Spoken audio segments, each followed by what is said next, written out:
Good afternoon students. तो कैसे हैं आप सब? मैं साहिल रावत, आपका इंग्लिश मेंटोर। स्वागत करता हूं बच्चों आपका आज की क्लास में। तो चलते हैं सीधा क्लास की तरफ। और आज की क्लास में बच्चों हमारा चैप्टर होने वाला है the tale of melon city. ठीक है, it is a very interesting and very funny chapter. इसको पढ़ने में आपको बहुत ज्यादा मजा आएगा। It is written by Vikram Seth. ठीक है, विक्रम सेठ की लिखी हुई कहानी आपने पहले भी पढ़ी होंगी, आपको पता होगा, आप भली भांति परिचित होंगे कि किस तरह की कहानियां लिखते हैं। ठीक है, तो this story is also going to be very interesting. ठीक है, तो इसको ध्यान से पढ़ेंगे बच्चों। स्टार्ट करते हैं अपना chapter, the tale of melon city. Tale का मतलब होता है students story. Tale means story यानी कि कहानी। ठीक है, मेलन आपको पता ही है, होता है बच्चों तरबूज। तो एक तरबूज के शहर की कहानी हम पढ़ने वाले हैं। द फॉलोइंग पोएम, बल्कि जो बच्चों ये कहानी है वो किस फॉर्म में होने वाली है, एक पोएम के फॉर्म में ये कहानी होने वाली है। It's taken from mappings which was published in 1981 and is included in collecting poems by Vikram Seth. ठीक है, ये विक्रम सेठ की जो पोएम्स हैं उसमें कलेक्टेड है। The king in this poem is just and placid. ठीक है, इसमें जो किंग है वो क्या है बच्चों, बहुत ही ज्यादा जस्ट है, प्लेसेड है यानी कि बहुत ही ज्यादा शरीफ है। Does he carry his notion justice a bit too far, और वो जो जस्टिस करने वाली भावना है ना, वो जो इंसाफ करना है, हर चीज में इंसाफ करना ही करना है, वो उस बात को कुछ ज्यादा ही सीरियस ले लेता है। और इतना सीरियस ले लेता है कि उसमें बहुत आगे तक चला जाता है। ये आपको इस चैप्टर में आगे देखने को मिलेगा। ठीक है, इसलिए इतना ज्यादा इंसाफ करने वाला भी नहीं होना चाहिए, ये आप इस चैप्टर में आगे जानेंगे। ठीक है बच्चों, आगे देखते हैं। In the city which I sing there was a just and placid king. ठीक है, जिस सिटी में मैं गा रहा हूं वहां पे एक राजा हुआ करते थे जो कैसे थे, बहुत ही ज्यादा इंसाफ प्रदान करने वाले, प्रेसिड यानी कि बहुत अच्छे और शरीफ राजा होते थे। The king proclaimed an arch should be constructed that triumphally would span the major thoroughfare to edify spectators there. जो वहां के किंग थे उन्होंने प्रोक्लेम की यानी कि घोषणा करी कि यहाँ पे क्या बनाया जाए, एक आर्क बनाया जाए। इस बात के लिए जो कि इस बात का प्रतीक हो, जो मैंने लड़ाइयां लड़ी हैं, जो मैंने विजय हासिल करी हैं, जो मेरी वीर गाथाएं हैं, उनको क्या करे, लोगों के सामने प्रेजेंट करे। यानी कि एक तरह से मेरी शौर्य को दूसरों के सामने प्रेजेंट करने के लिए क्या बनाया जाए, एक आर्क बनाया जाए। अब आप आर्क जानिए बच्चों क्या होता है। ठीक है, आप जब भी किसी सिटी में एंटर करते हैं तो कुछ इस तरह का आपने गेट देखा होगा। ठीक है, इस तरह से गेट रहता है, ये दो पिलर्स रहते हैं उसके। ठीक है स्टूडेंट, और यहाँ पे कुछ इस तरीके से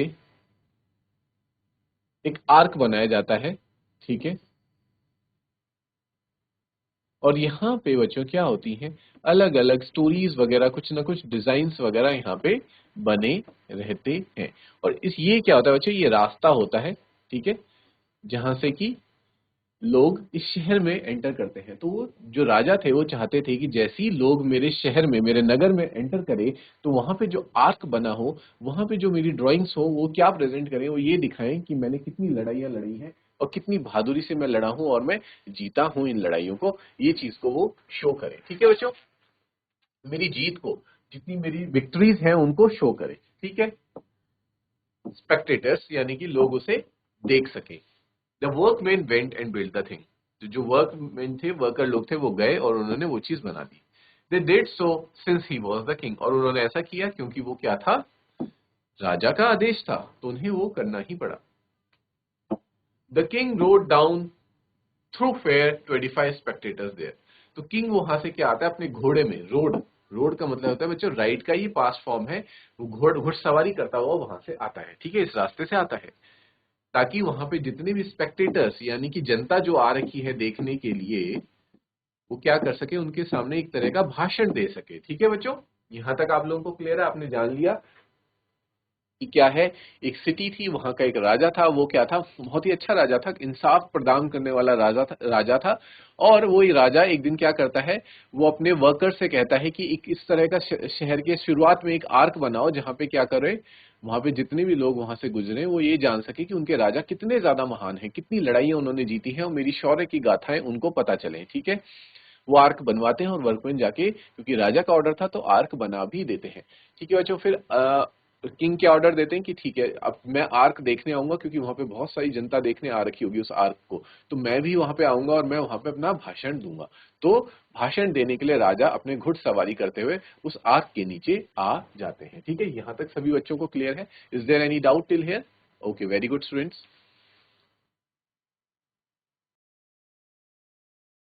ठीक है स्टूडेंट्स, तो राजा वहां पे आ जाता है अपने घोड़े में सवार होकर के। ठीक है, जिस तरह से आप देख रहे हैं।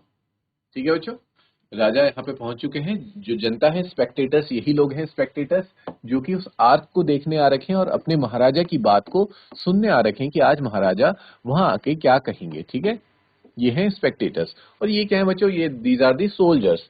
ये उनके क्या है? सोल्जर्स हैं, जो उनके साथ चल रहे हैं उनके काफिले में। ठीक है, ठीक है बच्चों। Under the arc he lost his crown. अब होता क्या है, जैसे ही वो आर्क के अंदर आते हैं, और जो आर्क की हाइट होती है स्टूडेंट्स, वो क्या होती है? थोड़ी सी डाउन होती है। आर्क थोड़ा कम हाइट का बना रखा होता है, और इस वजह से जैसे ही राजा उस आर्क के नीचे से गुजरते हैं, उन्होंने जो क्राउन पहना होता है, क्राउन आप जानते हैं बच्चों किसे कहते हैं? उनके ताज को कहते हैं क्राउन, यानी कि ताज, या फिर आप जिसे कहते हैं मुकुट। ठीक है, उनका जो मुकुट है वो उस आर्क से टकरा करके नीचे गिर जाता है। The arch was built too low. जो आर्क बनाया गया था वो बहुत ज्यादा ही नीचे बना दिया था। ठीक है, अ frown appeared upon his placid face, the king said there is disgrace। ठीक है, जो उनका प्लेसिड फेस था, यानी कि बहुत शांत और सरल जो चेहरा था उनका, वो क्या हो जाता है? बहुत ही ज्यादा निराश हो जाता है, और गुस्से से एकदम लाल हो जाते हैं, और वो कहते हैं कि ये तो क्या है? एक डिस्ग्रेस है। डिस्ग्रेस यानी कि ये तो एक अपमान हुआ। ठीक है, राजा का मुकुट गिर जाना बहुत बड़ी अपमानता की बात होती है बच्चों। ठीक है, the chief of builders will be hanged. और उन्हें इतना गुस्सा आता है कि उन्हें वो ये कहते हैं कि जो जो इसके बिल्डर हैं, जिन्होंने इसे बनाया, जो इसके चीफ थे, ठीक है, जिनका ये जिम्मा था इसे बनाना, जिनकी रिस्पॉन्सिबिलिटी थी, who are the chief, they will be hanged. मतलब उनको अब क्या की जाएगी? फांसी की सजा सुनाई जाए। ठीक है, ऐसा आदेश महाराजा दे देते हैं। The rope and गैलोज were arrange. यहाँ तक कि रस्सी और जो भी उनको लटकाने का सामान जो था, वो सब कुछ क्या कर दिया गया? अरेंज कर दिया गया। The chief of builders was led out. और चीफ ऑफ बिल्डर्स के जो चीफ थे उनको बुलाया गया। He passed the king, he gave a shout. जैसे ही वो राजा के सामने आए, वो चिल्लाने लगे। क्या चिल्लाने लगे बच्चों?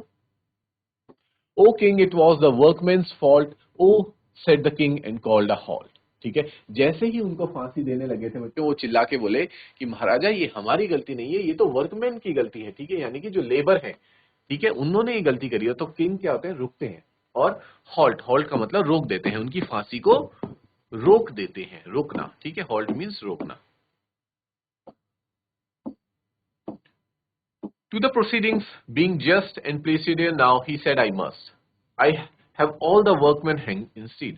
ठीक है, वो प्रोसीडिंग्स को रोकते हैं, और क्योंकि उनको क्या करना था? इंसाफ देना था बच्चों। इंसाफ के वो क्या थे? अपने आप को इंसाफ की मूरत समझते थे महाराजा। तो कहते हैं चलो कोई बात नहीं, अगर तुम्हारी गलती नहीं है तो मैं क्या करूंगा? I must have all the workman, जितने भी वर्कमैन, जितने भी लोग इस काम को बनाने में लगे थे, इस आग को बनाने लगे थे, उनको फांसी की सजा सुनाई जाए। The workman looked surprise and said. और वर्कमैन अचानक से सरप्राइज हो गए कि यार अभी तो जो चीफ थे उनको सजा मिल रही थी, अब अचानक से जो फांसी का फंदा है ये हमारे गले में आके फंस गया।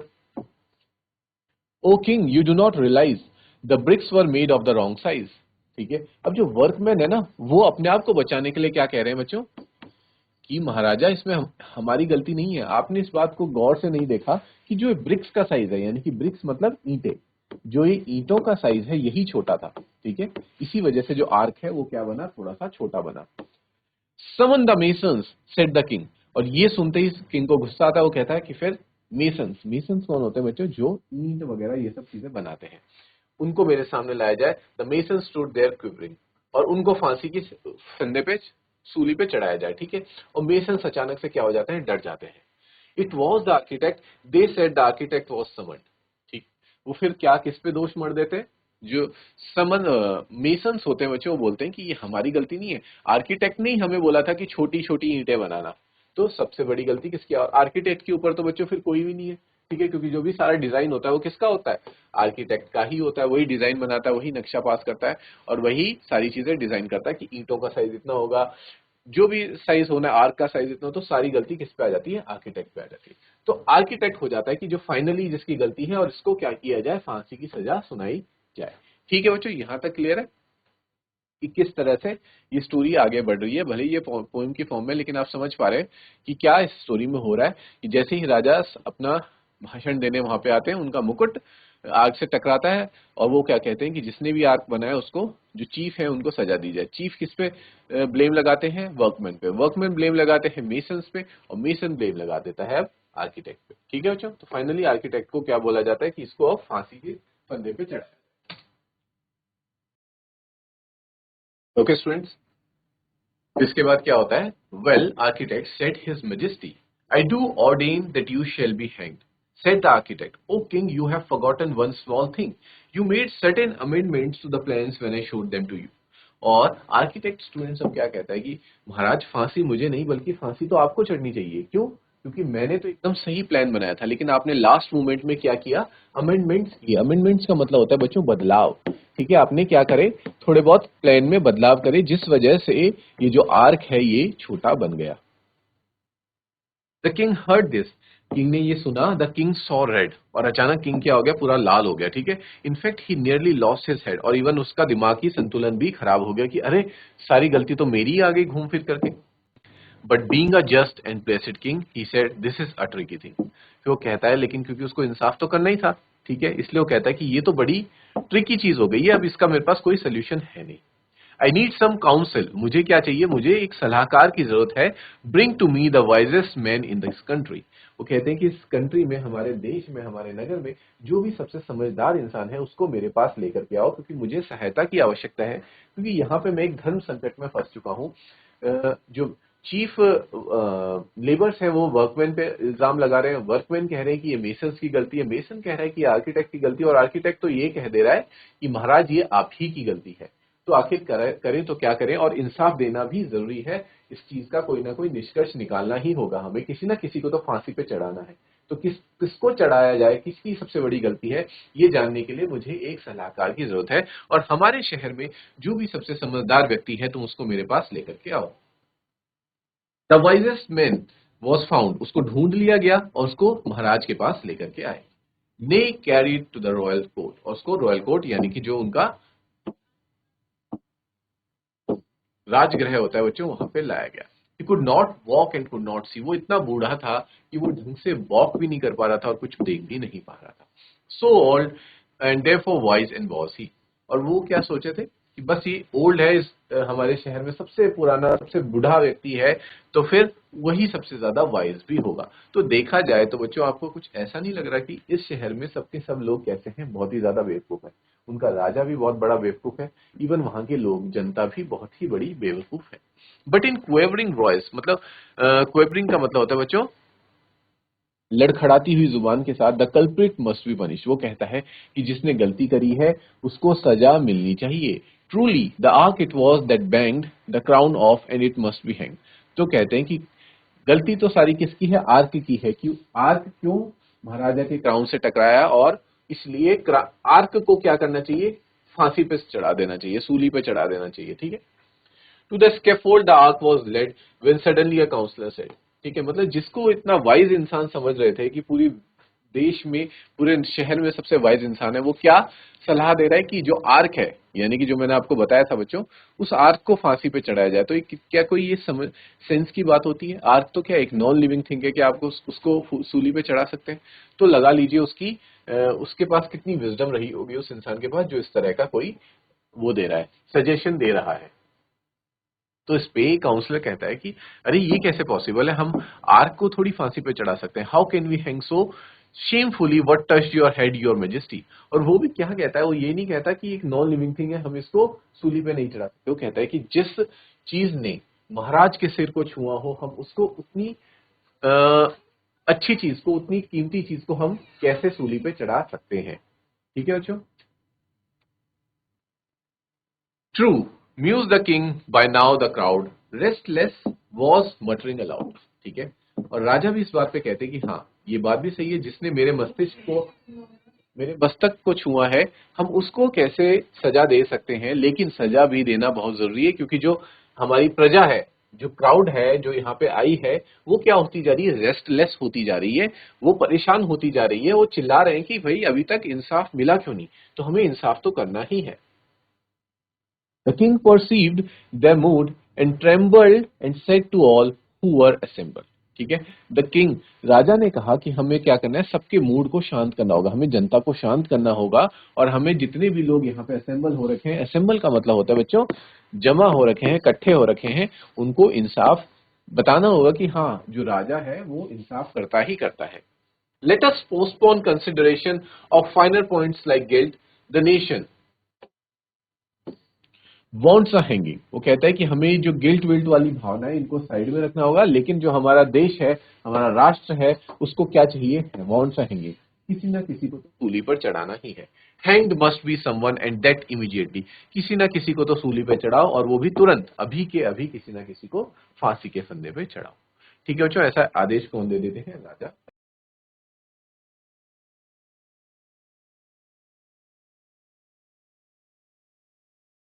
The noose was set up somewhat high. Each man was measured by and by. ठीक है, जो नूज है यानी कि जो फांसी का फंदा है बच्चों, वो कैसा कैसा था, वो थोड़ा हाइट पे बनाया गया था, और शुरुआत की गई सबकी हाइट मेजर करने से, सबको लाइन बाय लाइन क्या किया गया, हाइट मेजर करी गई। But only one man was so tall he fitted one man, that was all. लेकिन क्योंकि वो इतनी हाइट पे बनाया गया था कि उस पर कोई भी फिट नहीं आ रहा था, सिर्फ और सिर्फ एक ही इंसान था जो एकदम फिट आया, जो एकदम परफेक्ट हाइट पे था उस फंदे के हिसाब से। और वो कौन था बच्चों, ही वॉज द किंग, वो राजा ही था जो एकदम परफेक्ट हाइट पे था उस फंदे के according. His majesty was there for hang by royal decree, इसलिए जो रॉयल डेक्री थी यानी कि जो वहां की रॉयल सेना होती है, राजा की प्रजा सेना होती है, उसने किसको ही फांसी पे चढ़ा दिया बच्चों, अपने महाराज को ही, हिज मेजेस्टी महाराज को ही फांसी पे चढ़ा दिया। Thank goodness we found someone, said the ministers for a fit state. ठीक है, यह वो उनके जो मंत्रीगण थे वो बोलने लगे कि चलो ठीक है, हमें कोई ना कोई तो मिला जिसे हमें फांसी पे चढ़ा दिया। We had not the unruly town might well have turned against the crown, कि अगर हम ऐसा नहीं करते तो जो हमारी देश की जो प्रजा है वो क्या हो जाती, वो क्राउन के खिलाफ हो जाती, यानी कि जो राजगद्दी के खिलाफ हो जाती और वो विद्रोह कर देती। और वो चिल्लाने लगे लॉन्ग लिव द किंग, मतलब महाराजा की जय हो, महाराजा की जय हो, द किंग इज डेड, और जो महाराज हैं वो अब मर चुके हैं। साथ ही साथ ये भी बोल रहे हैं लॉन्ग लिव द किंग, कि महाराजा की जय हो, और जो किंग है वो तो असल में मर चुके हैं। They pondered the dilemma, then, being practical minded men, sent out the heralds to proclaim in his former majesty's name, the next to pass the city gate will choose the ruler of our state. अब समस्या ये उत्पन्न हो जाती है कि आखिरकार जब राजा जा चुके हैं तो फिर किसे इस देश का महाराजा बनाया जाए। ठीक है, तो ये डिसाइड करते हैं कि जो व्यक्ति इस सिटी गेट से पहली बार इसको क्रॉस करेगा वही डिसाइड कर लेगा कि इस देश का महाराजा कौन होना चाहिए। तो समझ पा रहे हैं बच्चों, you can easily see the foolishness of all the people that they are living in this city. कितने बेवकूफ लोग हैं, कि मतलब जो हर डिसीजन वो ले रहे हैं वो कितना ज्यादा बेवकूफ हुई। इतना इंपॉर्टेंट डिसीजन है ये कि हम किसी अपना महाराजा चुने, वो उसको, वो डिसीजन को किस पे छोड़ रहे हैं, वो इस पे छोड़ रहे हैं, इस बात पे कि जो भी व्यक्ति स्टेट गेट को सबसे पहले पास करेगा वही डिसाइड करेगा कि कौन हमारे देश का राजा होना चाहिए। ठीक है, चलो बच्चों आगे देखते हैं फिर क्या होता है। As is our custom this will be enforce with due ceremony, और क्योंकि ये हमारा रीति रिवाज है और इसको जो भी वो, जिसको भी वो चुनेगा उसको हम क्या करेंगे, पूरे सेरेमनी के साथ हम अपना राजा घोषित करेंगे। A man pass by the city gate, एक व्यक्ति उस सिटी गेट से पहली बार पास हो जाता है। एन इडियट, और वो कौन होता है, वो एक पागल इंसान होता है, एक बहुत ही बेवकूफ इंसान होता है बच्चों। ठीक है, जो उससे पहली बार पास करता है। द गार्ड्स क्राइड वेट, और गार्ड क्या करते हैं, उसको रुकने के लिए बोलते हैं। ठीक है, बोलते हैं उस पागल व्यक्ति को कि तुम रुको। Who is to be the king, और से पूछते हैं कि अब तुम बताओ कि राजा कौन होना चाहिए, डिसाइड करो इस बात को। और क्योंकि वो एक पागल इंसान है, वो तो एक इज अ क्रेजी पर्सन, वो क्या बोल देता है, वो बोल देता है कि मेलन। ठीक है, क्योंकि वो हमेशा से हर सवाल का जवाब में क्या ही बोलता था, अब मेलन बोलता था। तो उसने उस दिन भी जब उससे पूछा गया कि हमारा राजा किसे बनना चाहिए, तो उसने क्या कह दिया कि आ मेलन, एक मेलन को हमारा राजा होना चाहिए, मेलन यानी कि तरबूज। The idiot replied, this was his standard answer to all questions, और वो सभी सवालों का यही जवाब दिया करता था। You are now our king, the minister said, crowning a melon then they late.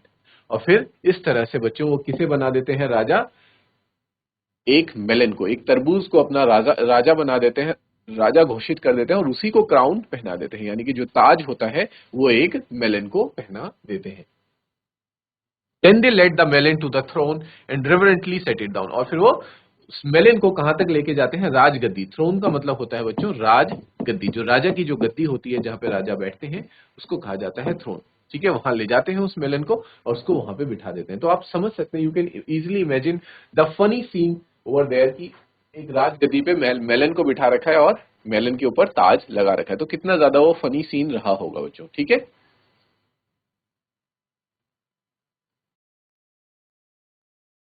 Okay students आगे बढ़ते हैं। This happened years and years ago। इसमें कह रहे हैं कि ये जो कहानी है ये आज की कहानी नहीं है, ये बहुत सालों बहुत वर्षों पहले की कहानी है।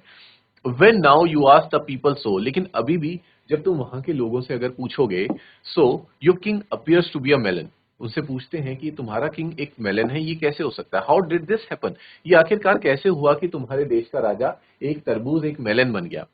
दे से वो फिर क्या कहते हैं, well on account of customary choice, यानी कि हमारे कस्टमरी चॉइस, यानी कि हमारे रीति रिवाज के अकॉर्डिंग कौन बन गए हमारे राजा, एक मेलन हमारे राजा बन गया। और उनका रीति रिवाज क्या था बच्चों, उनका रीति रिवाज बस ये था, आप कह सकते हो कोई रीति रिवाज नहीं था, दैट वाज ऑल फुलिशनेस। ठीक है, एक तो यानी कि सिर्फ जस्टिस देना है, जस्टिस देने के चक्कर में मतलब अगर आप कोई दोषी है या नहीं है फिर भी आप नहीं देख रहे हैं और आप एक निर्दोष को भी क्या कर दे रहे हैं, इतना इंसाफ करने के चक्कर में आप नाइंसाफ ही कर रहे हैं, क्योंकि इसमें गलती किसी की भी नहीं थी बच्चों, छोटी मोटी कुछ मिसअंडरस्टैंडिंग हो गई होगी या फिर कुछ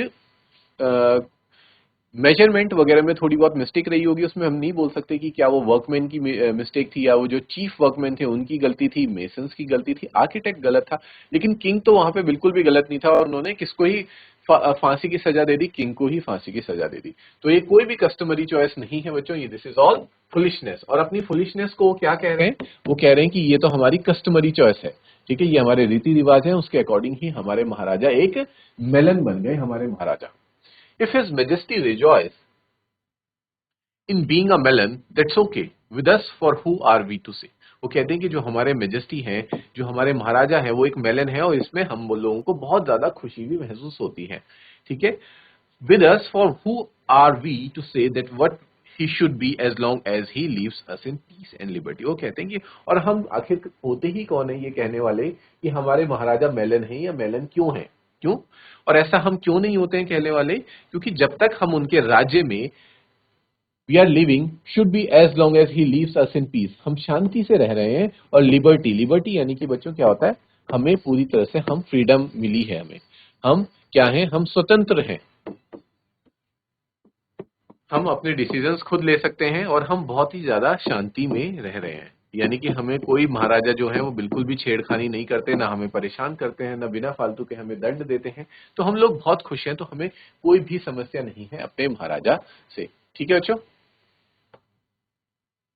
the principles of laissez faire seem to be well established there. वो कहते हैं कि यहाँ पे मतलब इस तरह के जो प्रिंसिपल हैं, ये सिद्धांत फॉलो होते चले आ रहे हैं कि आपके राजा से अगर आपको कोई परेशानी नहीं है, फिर चाहे वो कोई एक मेलन ही क्यों ना हो, आप उनके राज्य में भी खुश रह सकते हैं। ठीक है बच्चों, तो ये हमारी पोम यहाँ पे आज फिनिश हो जाती है। It was written by Vikram Singh.